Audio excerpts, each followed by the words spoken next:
Introduction. If you're looking for a fairly automated way to build a brand online, you don't have to look further than Twitter. In fact, for the longest time, a lot of marketers and marketing companies have long considered Twitter as a great place for brand formation. If you're looking for an online brand, Twitter is a great place to start. It's easy to see why. Twitter is so easy to use. You just need to post a tweet that is 140 characters. You need to do it long enough. You have to pick the right hashtags. You have to pick the right content, and given enough focus and attention to detail, you will get it right. It's just a matter of time. Of course, this does not mean automatic success, but with everything else being equal, Twitter compared to other social media platforms is definitely easier to master. Why? First of all, it is very friendly to automation. That's right, you can automate pretty much everything you do on Twitter. This is why a lot of people use it to make money from the internet on autopilot. They don't have to babysit each tweet. They don't have to sit around to figure out what's going on. They can pretty much set a strategy, let software do it, let the process run for some time, double-check their work, make some adjustments here and there, and then let it run. Basically, they keep repeating this process until they get it right. Again, you can run things on autopilot. With that said, you shouldn't expect much traffic if you just started on this platform. I hate to break it to you, but just like with anything else in life, you can't start out at the top. You can't expect massive success without having put in the time. While the actual work involved in Twitter can be so well managed that it almost feels like everything is automated, it still requires work. I know this is going to discourage a lot of people because a lot of people are looking for get-rich-quick schemes. A lot of people are looking for some sort of one-size-fits-all, cookie-cutter, instant success formula. Unfortunately, Twitter doesn't work that way. It can deliver success pretty much on an automated basis, but you have to pay your dues to get there. Everybody is different. Everybody's situation is different. Everybody's goals are different. This is why you need to put in the time. The good news is if you are able to do that, you will be greatly rewarded by this platform because of certain key features of this system. What is so great about this platform is that it has fairly easy mechanics. It really does. When people use Twitter for the first time, they just tweet away. They just think of things to say, and in 140 characters, they tweet away. Sooner or later, they realize that they would reach a much wider range of people if they use hashtags. Even later, they figure out that people who tweet about certain topics all the time are more likely to send them more visitors or more interested followers if they engage with them. In other words, Twitter is one of those platforms that you just have to figure out in broad terms to lay out an initial strategy. Implement that strategy, and then learn from your results. Do these first before you start marketing on Twitter. Before you even seriously think of starting on Twitter, do these first. If you set up a website, you should have been doing these already. Just in case you are unclear on the concept or just in case you did things out of order, here are the things that you should do before you even think of marketing on Twitter. Pick your niche. It's really important to understand that if you want to be successful on the internet, you must have a laser focus on how you're going to make money. A lot of people are clueless regarding this. In fact, a lot of them think that they just need to buy a system that somebody else has built and they will make money. What they're really saying to themselves is they're too lazy to think through their online business. That's always a dangerous proposition because when you let another person do your thinking for you, you're going to have to deal with the consequences. You have to understand that when people build systems for others, they're usually trying to cut corners. They're trying to make the most amount of money with the least amount of effort. Do you think they have your best interest in mind with that attitude? Of course not. This is why it's a bad idea to let somebody else pick your business for you. You have to do it yourself. You have to know what you're doing. You have to know who you're going to be marketing to, what exactly you're going to be pushing, and how you're actually going to be making money on the internet. You can't just buy some sort of business in a box and expect everything to work out smoothly. That happy ending that you may have been dreaming of may be a very distant and even impossible dream. Why? You just didn't step up. You have to do all of this yourself. The most important is to pick a niche. A niche is a subject matter category or some sort of category for whatever collection of needs you are trying to address. What kind of problems do the products you are promoting or the website you are building address? Pick that niche. Understand how that niche compares with other niches. Understand whether it fits your amount of resources and your expectations. Build a site. You can outsource this. you can create a site that addresses your niche. When you're building a website, you're not just putting up a nice-looking online destination. It must do something. It must convert the traffic that you drive to that site into cold, hard cash. Create a mailing list. Next, you have to create a mailing list. This is crucial. Your mailing list is actually the payload of your website. Sure, you may be putting up affiliate ads on your website. When people click these and they land on the sales or landing page, they may buy something. When they do that, you get a commission. That's nice and everything, but if you really want to make money over the long term, create a mailing list. Why? Whatever credibility, respect, or trust you create with your website, you maintain with your mailing list. When you have an update on your website, you just publish the link on your mailing list and invite people to click through, and you have yourself a nice burst of traffic. I've got some bad news to share with you. The vast majority of people who visit your website will never come back again. That's the harsh reality. When you have a mailing list, you get to retain some of that traffic. You only need to set an update, and you get a nice little surge of traffic because people saw your email and clicked on your link. This enables you to retain some of the value of the hard work and time you put into branding and promoting your website. To create a mailing list, you have to offer a premium. It's some sort of freebie. It's some sort of incentive for people to join your mailing list. Of course, you make this case on your squeeze page. You advertise the value of the freebie you're giving on a page called a squeeze page. This is where people enter their email addresses to subscribe to your mailing list. Please understand that there is a big danger here. This is a warning. Don't go overboard in promoting the freebie because if you do that, people will sign up for the free booklet, the free course, or the free book. They couldn't care less about the updates your mailing list will send them. In fact, if you push the freebie too hard, they might even think that the updates you send are some form of spam because you caught them by surprise. Do you see how this works? There has to be a healthy balance between getting people pumped up to join your mailing list because they're getting something for doing it, but also letting them know that they are getting a better value by being on your list just because you will be sending them information that would enable them to solve all sorts of problems in their lives that are related to your niche. Do you see how this works? Do you see the balance? Create an ebook or report or some sort of high-value giveaway. When you create a mailing list, there has to be some sort of incentive for people to sign up to your list. I wish it were as easy as saying that your website is so awesome that your visitors owe it to themselves to sign up to your list. I'm telling you that if this is your strategy, you're probably going to get very few list members. Why? People need a push.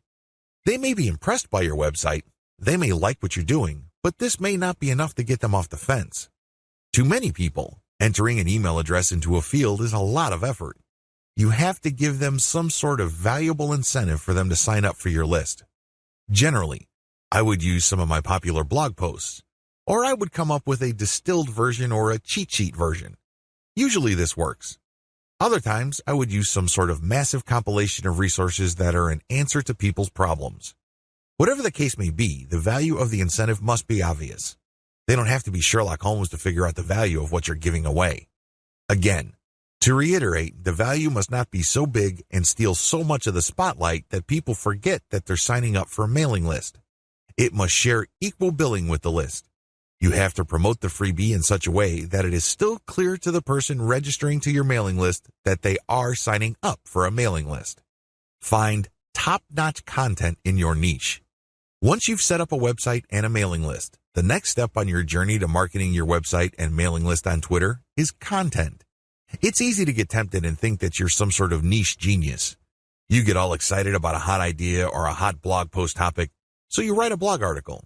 You put in the time, effort, and energy to do that, but what happens? 9 times out of 10, that content doesn't work. For whatever reason, people do not seek it out. You don't get traffic with it. You're not alone when this happens. The idea of build it and they will come is a dead end. Thankfully, there's a shortcut. Focus on content in your niche that already works. Look at the social media accounts of influential people or companies in your niche. Look at the content they're sharing. Pay attention to how many social signals they get. Do they get a lot of retweets, likes, favorites? Do they get shared a lot on Facebook? Using this objective social signal information, select their best content and reverse engineer it. Reverse engineering top-shelf niche content. Now that you have a clear understanding of what's hot and what's not in your niche, the next step is to reverse engineer your competitors' best content. How do you do this? First of all, you just focus on their topic. If they're talking about a certain personality in your niche, then talk about that person, because obviously the fact that they're getting all this attention from your niche audience means people are truly interested in that personality. However, don't stop there. Come up with something new. Maybe interview that person directly, or maybe take some sort of controversial angle. Maybe you can give more complete information. Whatever the case may be, come up with content that is obviously superior. This is what's going to make your tweets more popular. This is what will speed your branding efforts up. I'm sorry, but if you're just going to offer the same content that everybody in your niche is already offering, there's really no reason the people you're reaching out to should follow you. Think about it. If they think that you're giving them the same stuff as other sites, why go to you? They can easily have gone to those other sites. Draw their attention based on familiar themes. Keep their attention by doing something a bit different. It doesn't have to be much. You don't have to be a hero. You don't have to go overboard. But it has to be different enough. Unfortunately, this is one of those things that you will have to figure out firsthand. You would have to do it through trial and error. You have to learn through trial and error. Set up consistent social media accounts. Now that you have followed the steps above, you can now start setting up your social media accounts. For starters, you should focus on YouTube, Google+, Facebook groups, Facebook pages, Twitter, and maybe Pinterest. Start with these. Later on, you can branch out to other social media platforms like Quora, Instagram, and others. Your social media accounts must be consistent with each other. Your headers must have the same design. Your biography and other text must have similar elements. The key here is to project consistency. Consistency indicates professionalism. You're not just some random person working out of your mom's garage putting up one random website after the other. It can also help you solidify your brand. If you make a good impression on Facebook groups and people click through to your Twitter account and they see similar messaging, they can see that you are consistent, constant, and offer different types of content. This would help them become more comfortable with your brand. This would help them view your brand as more credible. Commit to specialized content on your social media account. Here's the big danger with having many social media accounts. It's very easy to see that a lot of companies put up a presence on many different platforms. That's great and everything because you have many ways of getting new traffic. The problem is they post the same content across the board. This is a problem. When people approach your brand on Twitter, they're looking for content that is slightly different from the content they would expect on Facebook groups, your Facebook fan page, and definitely your YouTube channel. You have to be aware of these different expectations and give them what they're looking for. Oftentimes, this is as simple as the form of content you offer. Obviously, when you're on YouTube, it would suck if you just offer blank videos of somebody reading your articles. That's not going to work. At least bother to use slideshows with the article. Preferably, you should have some sort of video spokesperson who speaks directly to the people during the video. Each platform's content must maximize the format requirements of that specific platform. Get ready to go manual or full auto. At this stage, you have set up your Twitter account. It is brand consistent. You already have lined up the best content you have researched from your competitors. This content has a lot of likes, shares, comments, and other signs of engagement. This is third-party content produced by others. When people click the link, they go to somebody else's website. They do not go to your site. Why in the world would you share this stuff? What's the point of driving traffic to somebody else's website? Well, it really boils down to credibility. If you make it your job to get all the very best content involving your niche and sharing it from one central place, you become credible and authoritative so much faster than if you just publish your own content. First of all, it's going to take a lot of time to reverse engineer the very best content and come up with your own version. It can also become very expensive. Time, after all, is money. Even if you're not paying a professional writer from places like ozkey.org, who charge very reasonable rates, coming up with original content can still be a very expensive proposition for you. Why? It will take a lot of your own time to come up with that content. You probably have better things to do. You probably have other things you could be doing that would currently pay you more money. Third-party content is a lifesaver. This is called curation. You take the best content that everybody else has to offer and then you share it through your social media accounts. Here's the secret though. You share that content to draw people based on their interests. For example, if I find top-notch content on content marketing and I have a Twitter account that sells content marketing services, it would make a lot of sense for me to put all that high-quality and highly popular material in my Twitter feed, but from time to time, I would share my own original content. My original content would build credibility for me based on what I raise in the content. I control the conversation using those posts. After I get enough of a natural following, I would then share more and more of my own content and then share posts that only feature my squeeze page sign-up link. By doing this, I kill two birds with one stone. I share curated content to build credibility among a niche audience. These are people searching for certain specific content using very targeted hashtags. I pair very targeted niche hashtags with all my content. I rotate them. Then, I send out this content slowly but surely. I get people who are truly interested in my niche. Once I've established quite a bit of a following, I then share my own reverse-engineered content. This builds even more credibility, and this can also lead to my website getting backlinks from bloggers who are monitoring my niche. Finally, once I've got enough flow going, I would then start rotating my squeeze page link through my tweets more often. Instead of showing my squeeze page tweets once every 2 days or once a week, I can start showing it every few hours. However, it only makes sense to do this once you have established a decent number of followers and there's a high enough overall engagement level with your tweets. This is the general strategy. You can do this either manually or on full auto. What is fully automated tweeting? Fully automated tweeting is exactly what it sounds like. The content that you are going to be tweeting is fed through a social media content publishing tool like Hootsuite or Social Oomph. You just set up a schedule and the links and the tweet text that you put are going to be published to your account. You don't have to babysit your Twitter account as it publishes tweet after tweet. You also automatically plug in the hashtag that you want to target for each tweet. Fully automated tweeting can also mean using certain tools like Follow Liker that actually mimics liking other people's accounts. Usually, when people have their posts liked, they feel good. It feels good to feel like you matter. It feels good to be appreciated. A certain percentage of these would actually click the account of the person liking and see what their page is like. If they like what they see, they end up following. Fully automated tweeting also includes this. You basically automate publishing, but you also automate engagement. There are many tools currently available on the market, but here's a bit of warning. Twitter is cracking down on bot-like behavior. While few people will have problems with automating publishing, most people would view automating liking or automated favoriting or listing with more suspicion. I'm just giving you a heads up because these bots may sooner or later be banned by Twitter. What is purely manual tweeting? You can go the other extreme. The other extreme, of course, is to do everything purely by hand. Not only do you find the very best content by hand, you filter them manually, you post everything manually, you also engage manually. The great thing about this is that you have maximum control. The bad thing about this is you need to have iron discipline to pull this off. What if the vast majority of your actual link clickers live in a different time zone? This is going to be a problem. You're going to have to get up early or stay up late to tweet within the hours your actual followers are most active. This can get downright inconvenient. Also, engaging tons of niche accounts on Twitter can burn up a lot of time. You also have to process a lot of information in a short period of time.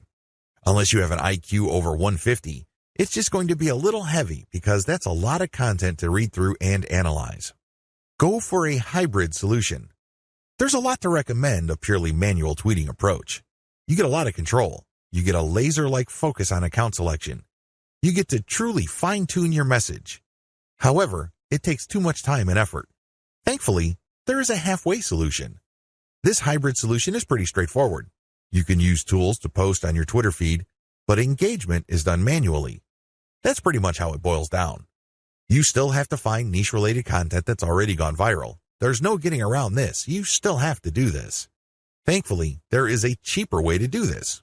You can, of course, do this yourself. Like I said, time is money. You might also feel like you're going nuts because you have to read so much material. The shortcut is to use a service like congoplus.com. They have virtual assistants from places like India and the Philippines that you only need pay $18 per day. These bright, ambitious, educated people would then find the viral content that you're looking for that meets your criteria. They then send you an XLS file, you verify, then you pay them. It's only $18 for 8 hours worth of work. You can't beat that with a baseball bat. You really can't. However way you choose to do it, you need to get this content. You then look for influence leaders on Twitter that cater to your niche. Again, you can do this yourself or you can hire a virtual assistant to do it for you. The secret is to make sure that they're almost always talking about your niche. Once you are sure about that, you can then look at their content and pay attention to their hashtags. Copy these. You're going to pair these with your tweets. Use an automated tool to publish. Whether you're doing things manually or automatically, use an automated tool to publish. The good news here is that you're not taking blind shots in the dark. When you publish, pair this content, whether it's original or third party, with hashtags related to your niche. The big difference is what happens next. When you're using an automated system, you wait for an organic following and then you mix in your squeeze page links and your content links. You then use some sort of tool to mimic engagement. For a manual approach, you do the same. You wait for an organic following to increase and then you mix in your own stuff. The big difference is you invest 1 hour per day doing manual outreach to influencers in your niche. You should already be doing this because these are the people you got your hashtags from. Remember? The extra step that you need to take is just to engage with them. Tell them that you like their content. Manually like their stuff. Click the heart icon or retweet. Do whatever you can to get on their radar. One-to-one or person-to-person engagement is crucial. You have to get on their radar. Again, you can try to automate, but it can be ham-fisted. Also, it may be so obvious or clunky. Worse yet, Twitter might be cracking down on engagement automation, so this option may not remain open for long.